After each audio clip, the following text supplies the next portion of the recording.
Hello friends, welcome है आप सभी का आपके इस कृष्णा एजुकेशन यूट्यूब चैनल में, जो केवल और केवल बोर्ड एग्जामिनेशन की तैयारी करवाने के लिए बनी है। इसलिए इस चैनल को आपने अभी तक सब्सक्राइब नहीं किया तो इस चैनल को सब्सक्राइब कर दें और साइड के बेल नोटिफिकेशन को भी ज़रूर प्रेस कर दें, ताकि हमारी वीडियो का लेटेस्ट नोटिफिकेशन आप तक सबसे पहले पहुँच सके। आज मैं आपको आपके मैट्रिक बोर्ड परीक्षा 2024 की तैयारी के लिए कक्षा 10 हिंदी गोदुली भाग 2 का चौथा पाठ नाखून क्यों बढ़ते हैं, जिनके लेखक हैं हजारी प्रसाद द्विवेदी, आज मैं इस पाठ की व्याख्या करने वाला हूं। अर्थात आज मैं आपको नाखून क्यों बढ़ते हैं पूरा पाठ पढ़ाने वाला हूं। और अगर आप किसी अन्य पाठ की व्याख्या की वीडियो को देखना चाहते हैं तो आप डिस्क्रिप्शन में दिए गए प्लेलिस्ट में जाकर या फिर चैनल के प्लेलिस्ट में जाकर अन्य चैप्टर्स की व्याख्या को भी देख सकते हैं। और यहाँ सभी विषयों का PDF बिल्कुल फ्री दिया जाता है, तो इस फ्री PDF को प्राप्त करने के लिए आप हमारे टेलीग्राम चैनल को ज्वाइन कर लीजिए। टेलीग्राम चैनल का लिंक डिस्क्रिप्शन में भी दिया हुआ है और आप टेलीग्राम एप्लीकेशन में कृष्णा एजुकेशन को सर्च करके भी ज्वाइन हो सकते हैं। तो चलिए बिना किसी देरी के इस क्लास को स्टार्ट करते हैं। आचार्य हजारी प्रसाद द्विवेदी जी का जन्म 1907 ईस्वी में आरत दुबे का छपरा बलिया उत्तर प्रदेश में हुआ। द्विवेदी जी का साहित्य कर्म भारतवर्ष के सांस्कृतिक इतिहास की रचनात्मक परिणति है। संस्कृत, प्राकृत, अपभ्रंश, बांग्ला आदि भाषाओं व उनके साहित्य के साथ इतिहास, संस्कृति, धर्म, दर्शन और आधुनिक ज्ञान विज्ञान की व्यापकता व गहनता में बैठकर उनका अगाध पांडित्य नवीन मानवतावादी सर्जना और आलोचना की क्षमता को लेकर प्रकट हुआ है। जो आचार्य हजारी प्रसाद द्विवेदी जी थे, उनका जो जन्म हुआ था वह 1907 ईस्वी में हुआ था। तो आपको इस पॉइंट तक जो हमने आपको पढ़ाया है, इस पॉइंट तक आपको सिर्फ दो बातों को याद रखना है कि जो आचार्य हजारी प्रसाद द्विवेदी जी थे उनका जन्म कब हुआ था, तो 1907 ईस्वी में हुआ था। और कहाँ हुआ था, तो आरत दुबे का छपरा बलिया उत्तर प्रदेश में हुआ था। उनको संस्कृत, प्राकृत, अपभ्रंश, बांग्ला इन सभी भाषाओं का नॉलेज था, इन सभी भाषाओं का ज्ञान था। इसके अलावा उनको संस्कृति, इतिहास, दर्शन और आधुनिक ज्ञान विज्ञान की व्यापकता एवं गहनता में बैठकर उन सभी का उन्होंने अगाध पांडित्य को बिल्कुल अच्छी तरह से हासिल कर रखा था। विज्ञान को बोध और पांडित्य की सहृदयता में ढालकर एक ऐसा रचना संसार हमारे सामने उपस्थित करते हैं जो विचार की तेजस्विता, कथन के लालित्य और बोध की बंध की शास्त्रीयता का संगम है। वे जो हजारी प्रसाद द्विवेदी जी हैं, वे ज्ञान के बोध को पांडित्य की सरिता में ढालकर एक ऐसा रचना संसार हमारे सामने उपस्थित कर देते हैं जो कि विचार की तेजस्विता और कथन के लालित्य और बंध की शास्त्रीयता का संगम है। इसी प्रकार उनमें एक साथ कबीर, तुलसी और रविंद्रनाथ एकाकार हो उठते हैं। उनकी सांस्कृतिक दृष्टि अपूर्व है। उनके अनुसार भारतीय संस्कृति किसी एक जाति की देन नहीं, बल्कि समय समय पर उपस्थित अनेक जातियों के श्रेष्ठ साधन अंशों के लवन नीर सहयोग से विकसित हुई है। जो आचार्य हजारी प्रसाद द्विवेदी जी थे, उनकी इन सभी बातों से लगता है, उनकी इन तेजस्विता से लगता है कि उनमें एक साथ कबीर और तुलसी और रविंद्रनाथ ठाकुर, मतलब ये तीन महान व्यक्ति उनमें एक साथ दिखाई देते हैं, एक साथ प्रकट होते हैं, क्योंकि उनकी जो सांस्कृतिक दृष्टि है वह बिल्कुल ही अपूर्व है। उनके अनुसार जो भारतीय संस्कृति है, जो इंडियन कल्चर है, उनकी जो इंडियन कल्चर है, जो भारतीय संस्कृति है, वह सिर्फ और सिर्फ एक जाति की देन नहीं है, बल्कि समय समय पर उपस्थित अनेक जातियों के श्रेष्ठ साधन अंशों के लवन नीर से संयोग विकसित हुई है। द्विवेदी जी की प्रमुख रचनाएं हैं। आपको रचनाओं को बिल्कुल ही अच्छे से ध्यान में रखना है, क्योंकि रचना से रिलेटेड एग्जाम में 1 या 2 क्वेश्चन जरूर पूछा जाता है। तो आप रचना को अच्छे से ध्यान से पढ़िएगा, ध्यान से सुनिएगा। द्विवेदी जी की प्रमुख रचनाएं हैं अशोक के फूल, कल्पलता, विचार और वितर्क, कुटज, विचार प्रवाह, आलोक पर्व, प्राचीन भारत के कलात्मक विनोद, निबंध संग्रह, बाण भट्ट की आत्मकथा, चारुचंद्र लेख, पूर्णनवा, आनम दास का पोथा, उपन्यास, सूर साहित्य, कबीर, मध्यकालीन बोध का स्वरूप, नाथ संप्रदाय, कालिदास की लालित्य योजना, हिंदी साहित्य का आदिकाल, हिंदी साहित्य की भूमिका, हिंदी साहित्य, उद्भव और विकास, आलोचना साहित्य इतिहास, संदेश रासक, पृथ्वीराज रासो, नाथ सिद्धियों की बानियाँ, ग्रंथ संपादन, विश्व भारती, शांति निकेतन पत्रिका का संपादन। द्विवेदी जी को आलोक पर्व पर साहित्य अकादमी पुरस्कार, भारत सरकार द्वारा पद्म भूषण सम्मान एवं लखनऊ विश्वविद्यालय द्वारा डी लिटर की उपाधि मिली। जो आचार्य हजारी प्रसाद द्विवेदी जी थे, उनको आलोक पर्व पर एक साहित्य अकादमी पुरस्कार मिला था। उनको भारत सरकार द्वारा पद्म भूषण सम्मान भी मिला था और उनको लखनऊ विश्वविद्यालय द्वारा डी लिटर की उपाधि मिली थी। वे काशी हिंदू विश्वविद्यालय, शांति निकेतन विश्वविद्यालय, चंडीगढ़ विश्वविद्यालय आदि में प्रोफेसर एवं प्रशासनिक पदों पर रहे। मतलब वे हिंदू विश्वविद्यालय, शांति निकेतन विश्वविद्यालय, चंडीगढ़ विश्वविद्यालय, इन सभी में प्रोफेसर रहे थे और प्रशासनिक पद पर भी रहे थे। सन 1979 में दिल्ली में उनका निधन हो गया था। तो आपको ये पूरे पैराग्राफ में 3-4 बातों को याद रखना था। उनकी रचनाओं को याद रखना था, और जो हजारी प्रसाद द्विवेदी जी थे उनका जन्म कब हुआ था, तो 1907 ईस्वी को हुआ था। कहाँ हुआ था, तो छपरा उत्तर प्रदेश बलिया में हुआ था। और उनका जो जन्म हुआ था वह 1907 में हुआ था और मृत्यु कब हुआ था, 1979 ईस्वी में हुआ था। और मृत्यु कहाँ हुआ था, तो दिल्ली में हुआ था। ये सभी कुछ बातों को आपको याद रखना है। अब ये जो आप पाठ पढ़िएगा नाखून क्यों बढ़ते हैं, अब इस पाठ के बारे में जो आचार्य हजारी प्रसाद द्विवेदी जी हैं वे क्या कहते हैं, अब ये समझिए। हजारी प्रसाद द्विवेदी ग्रंथावली से लिए गए प्रस्तुत निबंध में प्रख्यात लेखक और निबंधकार का मानववादी दृष्टिकोण प्रकट होता है। इस ललित निबंध में लेखक ने बार बार काटे जाने पर भी बढ़ जाने वाले नाखूनों के बहाने अत्यंत सहज शैली में सभ्यता और संस्कृति के विकास गाथा उद्घाटित कर दिखाई है। एक और नाखूनों का बढ़ना मनुष्य की आदमी पाचू वृत्ति और संघर्ष चेतना का प्रमाण है, तो दूसरी ओर उन्हें बार बार काटते रहना और अलंकृत करते रहना मनुष्य के सौंदर्यबोध और सांस्कृतिक चेतना को भी निरूपित करता है। लेखक ने नाखूनों के बहाने मनोरंजक शैली में मानव सत्य का दिव्य दर्शन कराने का सफल प्रयत्न किया है। यह निबंध नई पीढ़ी में सौंदर्यबोध, इतिहास चेतना और सांस्कृतिक आत्मगौरव का भाव जगाता है। जो आचार्य हजारी प्रसाद द्विवेदी जी हैं, जिन्होंने इस निबंध का नाम रखा है नाखून क्यों बढ़ते हैं, तो सबसे पहले आपको एक बात याद रखना है कि नाखून क्यों बढ़ते हैं, किस प्रकार की विधा है। तो नाखून क्यों बढ़ते हैं यह एक निबंध है। तो नाखून क्यों बढ़ते हैं इस पाठ के जरिए वे बिल्कुल इस सहज शैली में सभ्यता और संस्कृति की विकास गाथा को हम सबों के सामने प्रदर्शित करना चाहते हैं। वे बताना चाहते हैं कि नाखून का बढ़ना हमारी पशुता का प्रतीक है, हमारी पशुता का संघर्ष चेतना का प्रमाण है। लेकिन उन्हें बार बार काटते रहना, हमारे अलंकृत करते रहना मनुष्य के सौंदर्यबोध और सांस्कृतिक चेतना को भी निरूपित करता है। और उन्होंने नाखून के बहाने बिल्कुल ही मनोरंजक शैली में मानव सत्य का दीर्घ दर्शन कराने का बिल्कुल ही सफल प्रयत्न किया है। यह जो निबंध है नाखून क्यों बढ़ते हैं, यह नई पीढ़ी में सौंदर्यबोध, इतिहास चेतना और सांस्कृतिक आत्मगौरव का भी भाव जगाता है। अब यहाँ से शुरू होता है हमारा पाठ।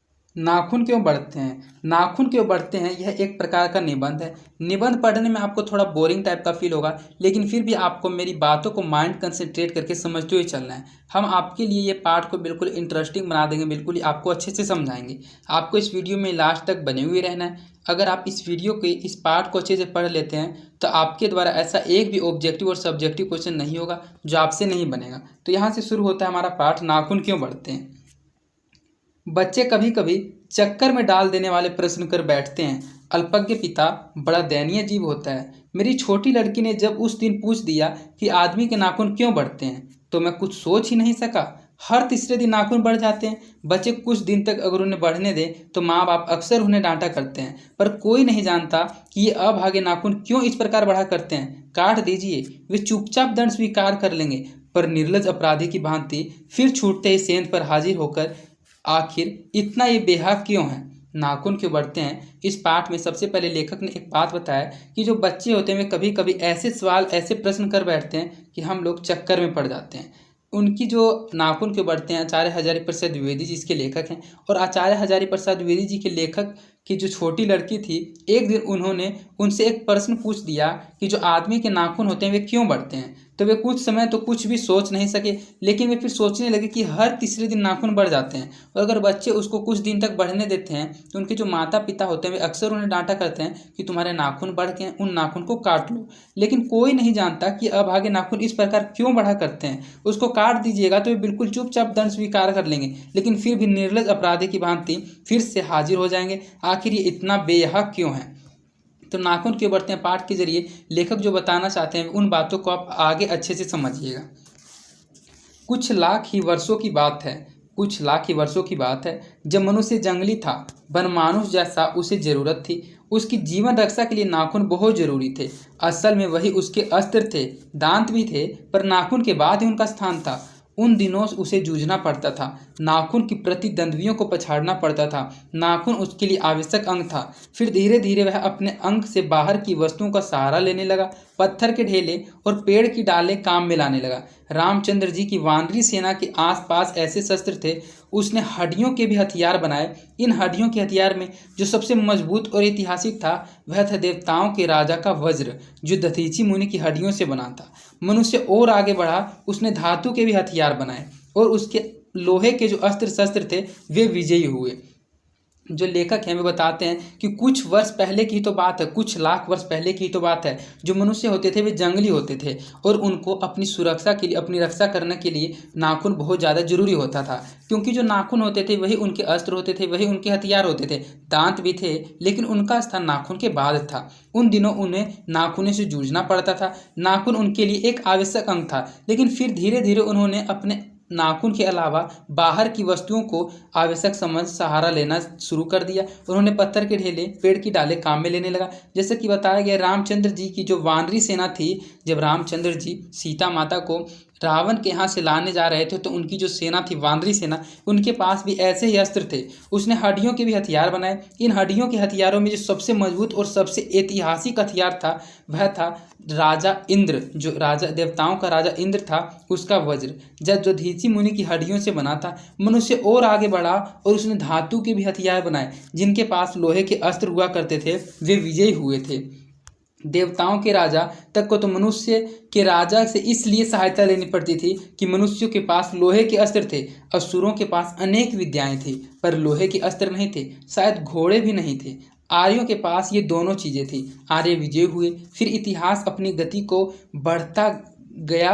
नाग हारे, सुपर्ण हारे, यक्ष हारे, गंधर्व हारे, असुर हारे, राक्षस हारे। मतलब कि जो सभी के सभी बताए गए, सभी के सभी हार गए। जो मनुष्य थे उन्होंने उसके बाद सबसे पहले तो हड्डियों के अस्त्र शस्त्र बनाया करते थे, तो अस्त्र शस्त्र हड्डियों के मनुष्य के अलावा देवता लोग भी बनाया करते थे। लेकिन उसके बाद उन्होंने लोहे के अस्त्र शस्त्र बनाने शुरू कर दिए, और लोहे के अस्त्र शस्त्र जब उन्होंने मनुष्य ने बनाया तो देवताओं को भी हमारे पृथ्वी पर आकर मनुष्य से सहायता लेनी पड़ती थी, क्योंकि उनके पास लोहे के अस्त्र शस्त्र थे और उनके पास घोड़े भी थे, जो कि शायद और किन्हीं के पास नहीं थे। आर्यों के पास ये दोनों चीज़ थे, इसलिए तो आर्य सभी जगह विजय हुए। फिर इतिहास ने अपनी गति को बढ़ाया और उन्होंने नाग को हराया, सुपर्ण को हराया, यक्ष को हराया, गंधर्व को हराया, असुर को हराया और राक्षस को हराया।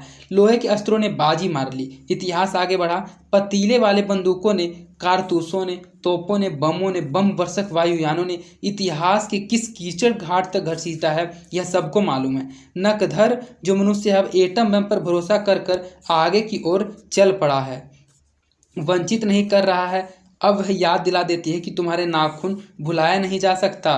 तुम वही लाख वर्ष पहले के नख दंत अवलंबी जीव हो, पशु के साथ एक ही सतह पर विचरण करने वाले और चरने वाले। कि बताया जा रहा है कि जो मनुष्य है वे आज इतना विकसित हो गए हैं कि वे एटम बम पर भरोसा करने लगे हैं। वे पतीले वाले बंदूकों, कारतूसों और तोपों पर भरोसा करके इन्होंने कीचड़ भर घाट तक मनुष्य के इतिहास को घसीटा है। और बताया जा रहा है कि इनके जो नाखून है वे उनको अभी भी याद दिला देती है कि जो तुम्हारे नाखून है उसको भुलाया नहीं जा सकता है। तुम वही लाख वर्ष पहले के नख दंत अवलंबी जीव हो, जो पशु के साथ एक ही सतह पर विचरण करते थे और चरते थे।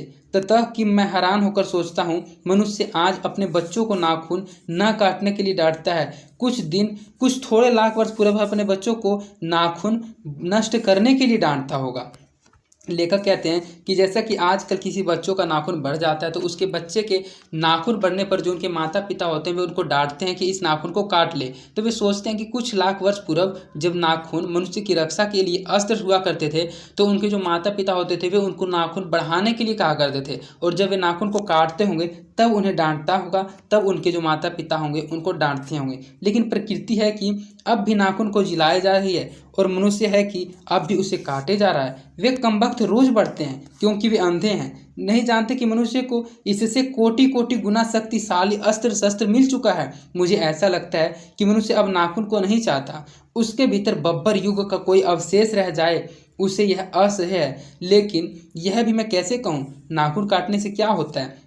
मनुष्य की बर्बरता घटी कहाँ है? वह तो बढ़ती ही जा रही है। मनुष्य के इतिहास में हिरोशिमा का हत्याकांड बार बार थोड़े ही हुआ है, यह तो उसका नवीनतम रूप है। मैं मनुष्य के नाखून की ओर देखता हूँ तो कभी कभी निराश हो जाता हूँ। उसकी यह भयंकर पार्श्व वृत्ति के जीवंत प्रतीक हैं। मनुष्य की पशुता को जितनी बार काट दो वह मरना नहीं जानती। नाखून के बढ़ते इस पाठ के माध्यम से लेखक हम लोगों को एक महत्वपूर्ण बात बताना चाहते हैं कि जो नाखून है अगर आप उसको जितनी बार काट दीजिएगा वह बार बार आ जाएगा, बार बार बढ़ जाएगा। तो नाखून जो है वह मनुष्य की पशुता का प्रतीक होता है, और आप मनुष्य की पशुता को जितनी बार मारेंगे वह फिर से जन्म ले ही लेगा, वह मरना नहीं जानता है।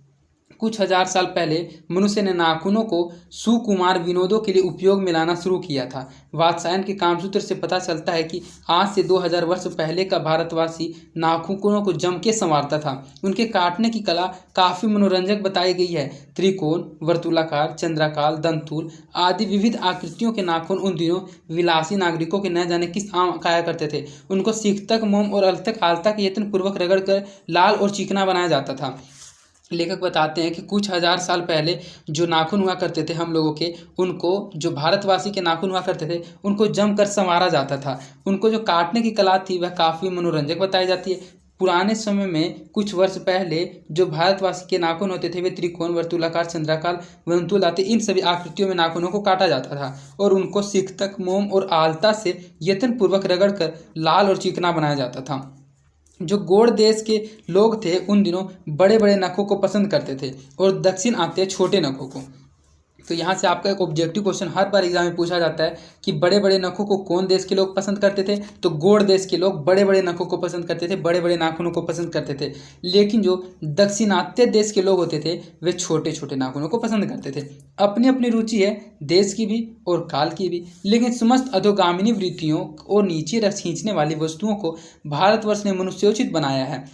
यह बात चाहूँ तो भूल भी नहीं सकता। लेखक कहते हैं कि सभी की अपनी अपनी मर्जी होती है।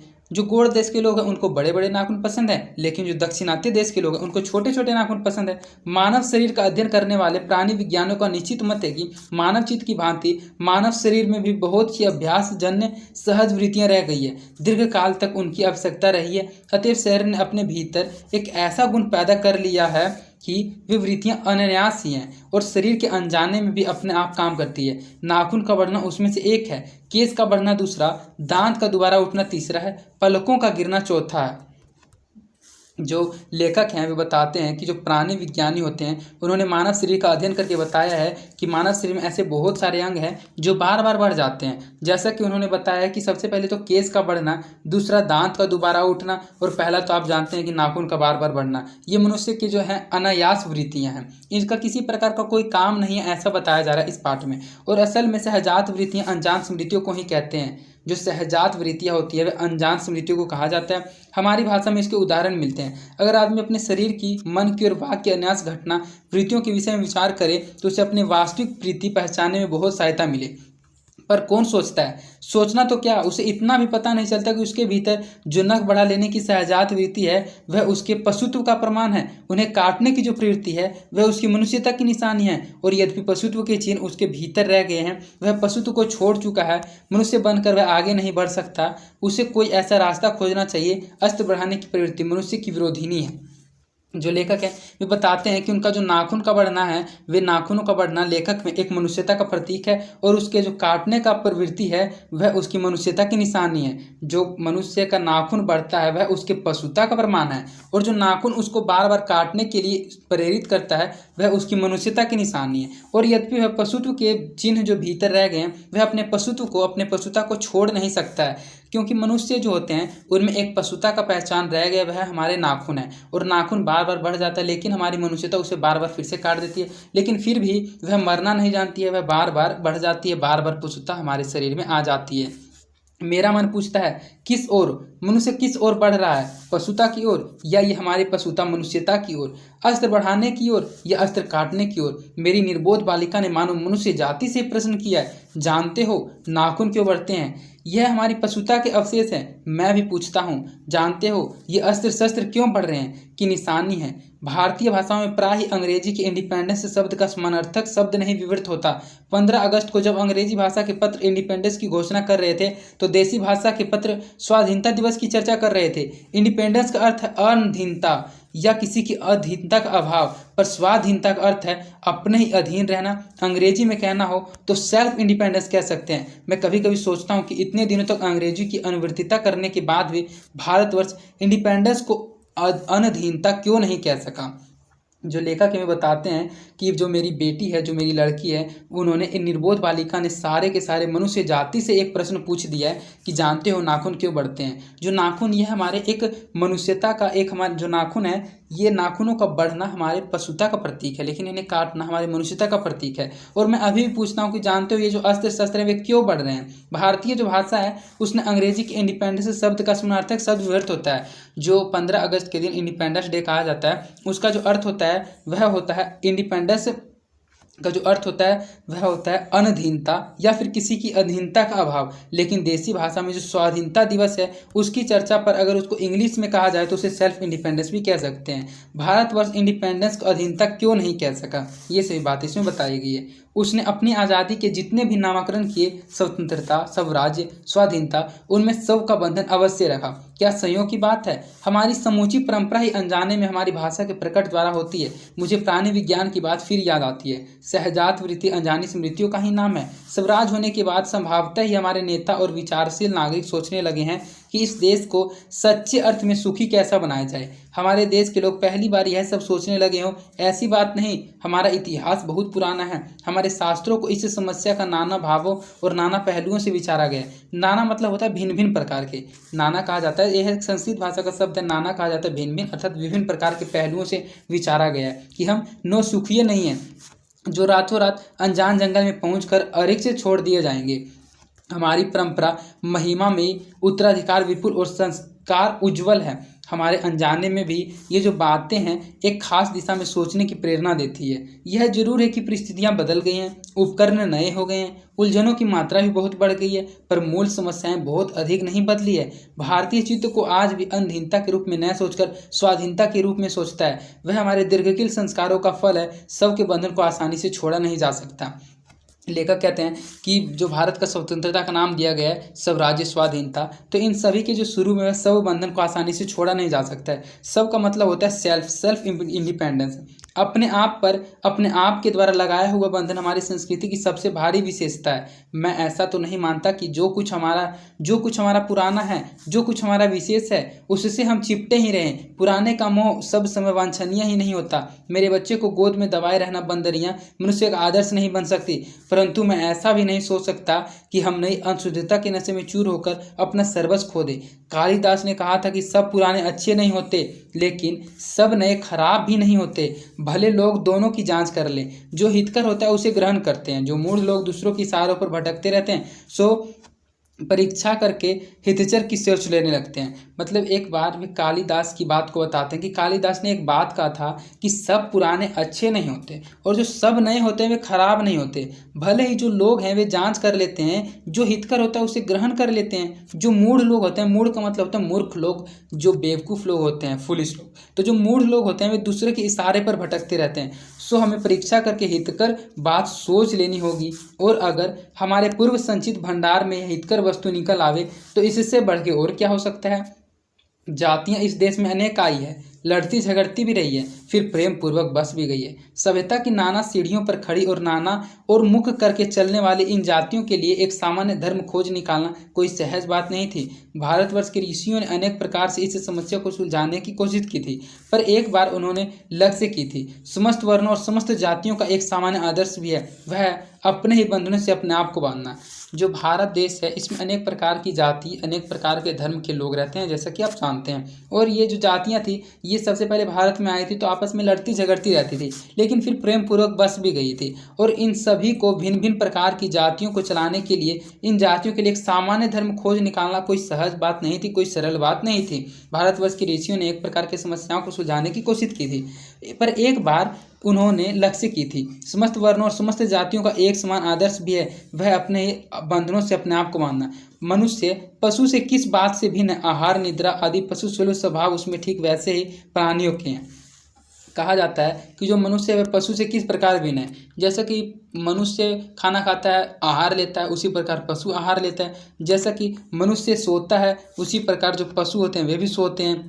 तो यही बात उसमें बताया गया कि आहार, निद्रा आदि सुलभ स्वभाव ठीक वैसे ही हैं जैसे अन्य प्राणियों के, लेकिन वह फिर भी पशु से भिन्न है। उसमें संयम है, उसमें जो संयम का मतलब होता है धैर्य, धैर्य का मतलब होता है पैशंस। किसी चीज़ के लिए आप सब्र कर सकते हैं, ये पशु में नहीं होता है, ये सिर्फ और सिर्फ मानव में पाया जाता है। दूसरों के सुख दुख के प्रति संवेदना, श्रद्धा है, तप है, त्याग है, वह मनुष्य के स्वयं के उन्धानिस बंधन है। इसलिए मनुष्य झगड़े टंटे को अपना आदर्श नहीं मानता, गुस्से में आकर चढ़ दौड़ने वाली अविवेकी को बुरा समझता है और वचन, मन और शरीर से किए गए असत्याचरण को गलत आचरण मानता है। यह किसी भी जाति या वर्ण या समुदाय का धर्म नहीं है, यह मनुष्य मात्र का धर्म है। महाभारत में भी इसलिए निर्वैर भाव, सत्य और अक्रोध की सद्भावना का सामान्य धर्म कहा गया है। तो यह जो बात है, यह बात बताते हुए लेखक कहते हैं कि सबसे पहले मनुष्य में यह खासियत होती है कि वह दूसरों के सुख दुख के प्रति संवेदना, श्रद्धा और तप और त्याग देता है। जो मनुष्य के झगड़े टंटे होते हैं वह उनको अपना आदर्श नहीं मानता है। जो मनुष्य को गुस्सा आता है तो वह उसको गलत समझकर उसको गलत आचरण मानता है और किसी भी जाति या वर्ण समुदाय का यह धर्म नहीं है, यह सिर्फ और सिर्फ मनुष्य मात्र का ही धर्म है। महाभारत में इसलिए निर्वैर भाव, सत्य और अक्रोध की वर्णों को सामान्य धर्म में कहा गया है। यह एक महाभारत का ही श्लोक है। एतद्धिद विततम श्रेष्ठ सर्वभूतेषु भारत, निर्वैत महाराज सत्यम क्रोध एव च। इस महाभारत के श्लोक का हिंदी अर्थ यहाँ बताया गया है कि अन्यत्र इसमें निरंतर दानशीलता को भी गिनाया गया है। गौतम ने ठीक ही कहा था कि मनुष्य की मनुष्यता यही है कि वह सबके सुख दुख को सहानुभूति के साथ देखता है। यह जो आत्मनिर्मित बंधन ही मनुष्य को मनुष्य बनाता है। अहिंसा, सत्य और अक्रोध मूलक धर्म का ही मूल उत्स यही है। मुझे आश्चर्य होता है कि अनजान में भी हमारी भाषा में यह भाव कैसे रह गया, लेकिन मुझे नाखूनों के बढ़ने पर आश्चर्य हुआ था। अज्ञान सर्वत्र आदमी को पछाड़ता है और आदमी ही सदा उससे लोहा लेने को कमर कसे है। मनुष्य को सुख कैसे मिलेगा?